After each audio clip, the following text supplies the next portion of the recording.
Olá, gente. Nesse vídeo eu gostaria de fazer um react de um debate, ou uma conversa que eu tive no canal, eu não me lembro o nome, mas e eu vou contar realmente o que aconteceu e fazer algumas notificações e refutações, porque geralmente não se tem condições de fazer diante de tantas pessoas na live, né? Na verdade, a live é do professor Carlos, se eu não me engano, professor Carlos, que me recebeu com toda a gentileza, com muita justiça, né? Ele realmente deixou todos falarem, mas como, na minha opinião, ele deixou que vários ateus entrassem, ficou uma situação muito difícil para responder ao que eles estavam falando, sendo que um colocava assunto e não dava para responder, né? Na verdade, o tema era se a Bíblia tinha valor histórico, né? Se os livros da Bíblia tinham valor histórico. E havia um pastor, né? Um pastor, havia o professor Fábio Sabino, certo? Também entrou, e inclusive o professor Fábio Sabino chegou até a me ofender, mas eu até entendo, né? Porque ele estava me ofendendo exatamente porque eu disse que ele não sabia exegese, e vou dizer por que eu cheguei a falar isso, né? Inclusive, eu tinha até pedido desculpas para ele, porque realmente eu escrevi que ele não sabia fazer exegese. Mas é, o que me admira muito é que todos ali, todos não criam na inerrância bíblica. Inclusive o pastor também, que estava ali, ele disse que era pastor, ele disse que não cria na inerrância bíblica.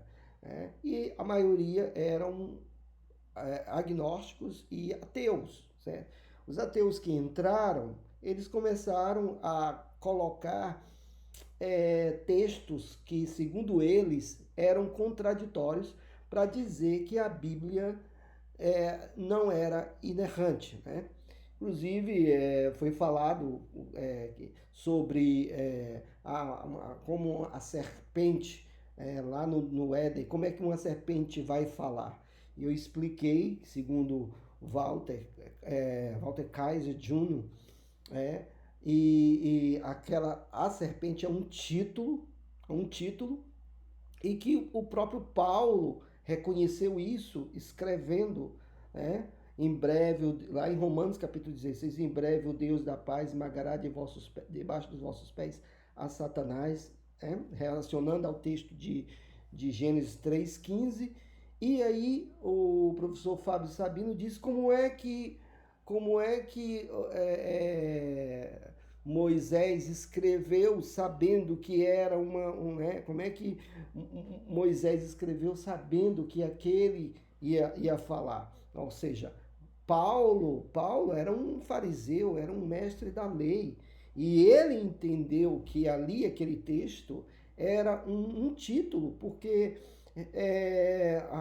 a própria palavra hebraica, Nahash, né, tem o artigo definido lá no Gênesis. Então, eles começaram a tumultuar, né? E aí então foram para profeta Isaías, capítulo 6, e disseram que a palavra serafim, lá no profeta Isaías, era uma serpente, né? Era uma serpente, dando a entender que o profeta Isaías estava falando ali era de serpentes, não era dos anjos, de um tipo de anjos chamados serafins, eram serpentes. E aí eles começaram a dizer que o Lexo, os dicionários têm a palavra sharaf, né? serpente abrasadora, e realmente é. Sharaf é serpente abrasadora, mas tem outro significado. Agora, então, preste atenção. Em Isaías capítulo 6, Isaías capítulo, que fala a palavra xerafim, a palavra hebraica xerafim, só apenas acontece 2 vezes no Velho Testamento. A palavra sharaf, né, que quer dizer serpente abrasadora, aparece 7 vezes. Mas a palavra serafim aparece apenas 2 vezes no Velho Testamento. Uma aparece, que eu vou mostrar para vocês aqui, aliás, três vezes no Velho Testamento. 2 vezes em Isaías capítulo 6, né? E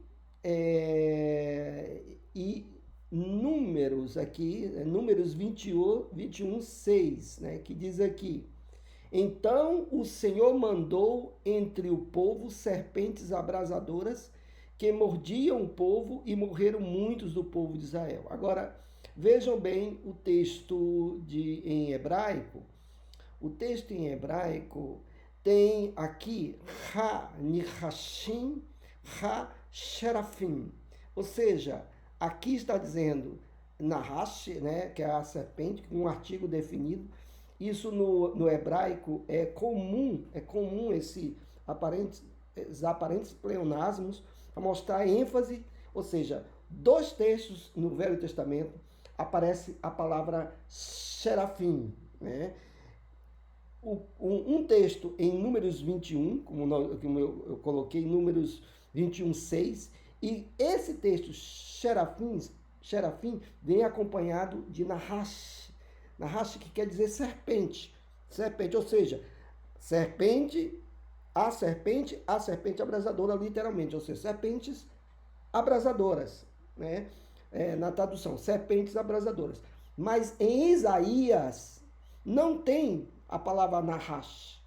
Em Isaías tem a palavra somente serafim, né? Aqui, serafim, né? E medim mimal, ou seja, serafins estavam em pé, seria em pé diante dele. Então, a palavra serafim, 2 vezes que acontecem no Velho Testamento, uma acontece juntamente com a palavra Nahash, que é serpente. A outra em Isaías é serafim, ou seja, Isaías viu um ser alado que ele não sabia o que era, e o que ele podia nomear foi exatamente como se tinha a ideia de serpentes abrasadoras. Eu sei que o texto chama esses seres de serafim. Agora, vamos para as regras de hermenêutica e de exegese. O que diz a hermenêutica? Você tem que interpretar segundo o texto. Você já viu serpente ter rosto? Porque Isaías disse que eles tinham 6 asas. 2 cobriam os pés, 2 cobriam o rosto e 2 voavam. Serpente não tem rosto. Mas para para o professor Fábio Sabino, era uma serpente. Para esses ateus, era uma serpente. Mas o texto deixa claro que serafim eram seres alados que se tornou uma palavra técnica. Como a palavra grega angelos. A palavra grega angelos quer dizer mensageiro, né?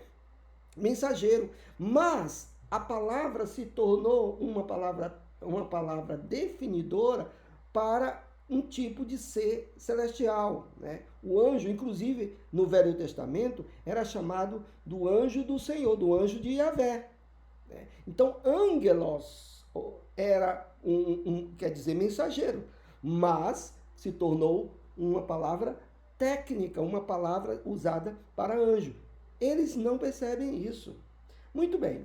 Aí, então, o professor me perguntou sobre 2 letras, e por eu não responder, ele dizia que eu não sabia exegese, e sendo que eles colocaram o texto de hebraico, eu li o texto hebraico do Gênesis 1:1, né? E então, o que acontece? Vamos para o grego. Então, o grego, o texto grego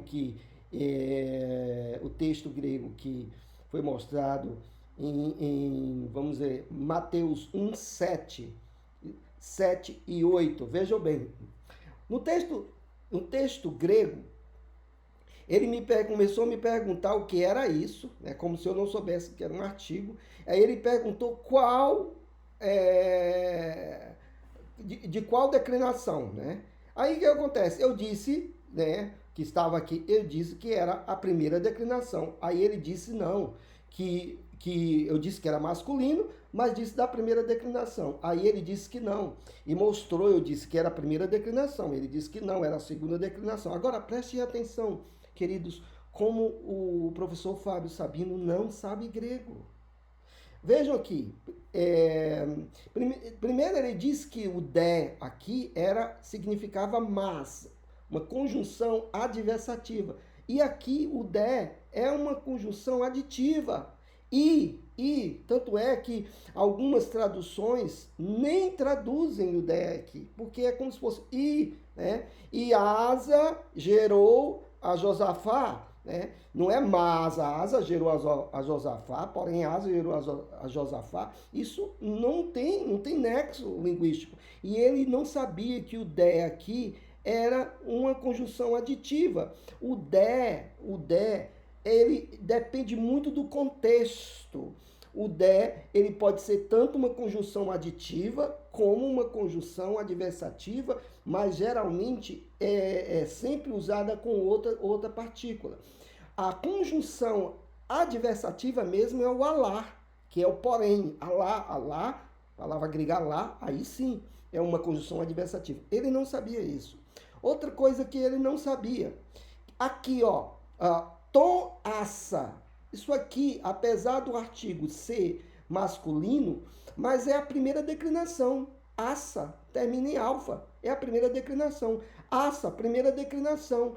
Tom e Osafat é a primeira declinação. Então, eu estava certo. Tom e Osafat é como se fosse Neanias. Neanias, apesar do artigo ser masculino, mas é a primeira declinação. Tom Neaniam é a primeira declinação, não é a segunda declinação. Então, é uma palavra masculina da primeira declinação. É como profetês, a palavra grega profetês, profetês. Profetês, apesar do artigo masculino, é primeira declinação. Então, ele estava dizendo que era a segunda declinação. O artigo, apesar de ser masculino, mas ele faz parte aqui, por causa da palavra, acompanhando a palavra, da primeira declinação, certo? E aqui tem várias palavras de primeira declinação, né? Assa, Abia, Tom, Abia, que é Abias, é da primeira declinação, apesar do artigo ser masculino. Ele não sabia isso. Ele dizia que era da segunda declinação e eu dizia que era da primeira declinação. O artigo é masculino, mas acompanhando a palavra da primeira declinação. Então está correto isso. Ele não sabia. Eu tenho um vídeo falando de Mateus que eu demonstro que ele não sabe a gramática grega. Porque, gente, saber uma língua não significa somente saber a pronúncia, saber as letras. Não, mas saber a gramática, saber a sintaxe. É saber a gramática e a sintaxe. Aí, então, entrou um ateu que agradeceu, preste atenção, agradeceu a todos eles, inclusive ao professor Sabino, porque ele perdeu a fé. Ele agradeceu a esses ateus, ao professor Sabino, aos professores, que agora ele estava livre. E agora ele estava dizendo que ele era ateu. E por que ele era ateu? Ele colocou um texto de Judas, que nós vamos ver agora, e o outro colocou vários textos, né? Mas ele queria que eu respondesse sobre o campo do oleiro de Judas, e ele, o ateu, também ficou dizendo que como é que pode, Judas morreu 2 vezes, porque no texto diz que ele foi enforcado, e no outro diz que ele morreu, né, de outra forma. Vamos ver esses textos para explicar e mostrar que a Bíblia não tem erro. O problema é que não há boa interpretação, tem que saber interpretar. Então vamos ver aqui o que diz o texto. Vamos lá para Mateus 27, 5. Diz assim, ó. Então Judas, atirando para o santuário as moedas de prata, retirou-se e foi enforcar-se. Ora, o texto diz que ele retirou-se e foi enforcar-se, certo? Aí, e os principais sacerdotes, tomando as moedas, disseram: não é lícito deitá-las no cofre das ofertas, porque é preço de sangue. E tendo deliberado, compraram com elas o campo do oleiro para cemitério de forasteiros. Primeiramente, vamos analisar esse retirou-se para enforcar-se. Porque em Atos 1,18 diz assim: ora, este homem adquiriu um campo com o preço da iniquidade e precipitando-se, rompeu-se pelo meio e todas as suas entranhas se derramaram. Aí eles disseram: como é que ele morreu duas vezes? Mas vejam bem, o texto lá em Mateus 27,5 não diz que ele morreu. O texto diz aqui que ele foi enforcar-se. Ele foi enforcar-se. E Atos 1,18 diz que ele rompeu-se, né? Ele rompeu-se, ele caiu pelo meio e todas as suas entranhas se derramaram. Olha, minha gente, o que nós entendemos por isso? Porque eram os apóstolos que estavam falando, eles eram testemunhas oculares da situação toda. O que nós entendemos? Que Judas foi se enforcar e rompeu, diz o texto, ele caiu, a corda não aguentou, segundo o texto, e ele caiu e rompeu as suas entranhas. Ele morreu realmente, foi da queda, né? Caiu nas suas entranhas. O texto se completa. O texto se completa. Um contou de uma forma, o outro contou de outra. Lembre-se que Mateus diz que ele foi enforcar-se, não diz que ele morreu. E o texto de Atos diz que ele morreu, né, derramando suas entranhas. Agora, o que falar do campo? Né? Vamos lá, o que falar do campo? Olha só, em Mateus 27, 5, diz aqui, e tendo deliberado, compraram com elas o campo do oleiro, né? Compraram com elas o campo do oleiro. Agora, preste atenção, eu vou colocar em grego aqui, o verso 7, que diz assim, ó, eles deliberaram subulium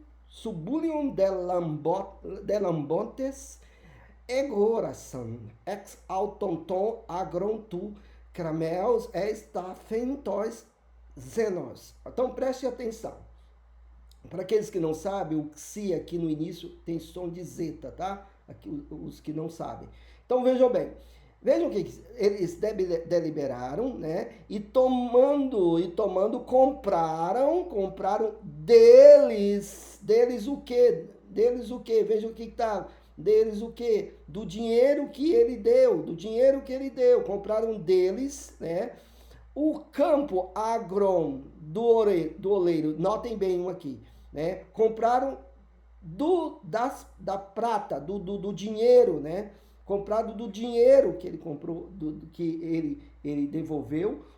Vejam que aqui tem um artigo definido, que nesse caso a palavra, né, é da segunda declinação, né? Tom, agron. Então vejam bem, compraram deles, do dinheiro que ele deu, né? O campo do oleiro, tem o artigo, o campo do oleiro. Quando chega em Atos, capítulo 1, verso 18, né? Quando tem em Atos, vou colocar em grego aqui, portanto, comprou horium, um campo, não tem artigo, horium, né? Do salário da iniquidade, né? Ecmisto tes adquia, do salário, ele comprou um campo. E aqui o que nós entendemos? Judas comprou, com aquele dinheiro que ele recebeu, um campo. Mas não comprou o campo do oleiro, ele comprou um campo. E aí ele devolveu o restante do dinheiro que ele deu, né? Comprou um campo, ficou com a parte, devolveu, porque diz ek, a preposição ek é tirar, devolveu às autoridades judaicas e eles compraram o campo do oleiro. Mas, minha gente, isso só se sabe fazendo uma exegese.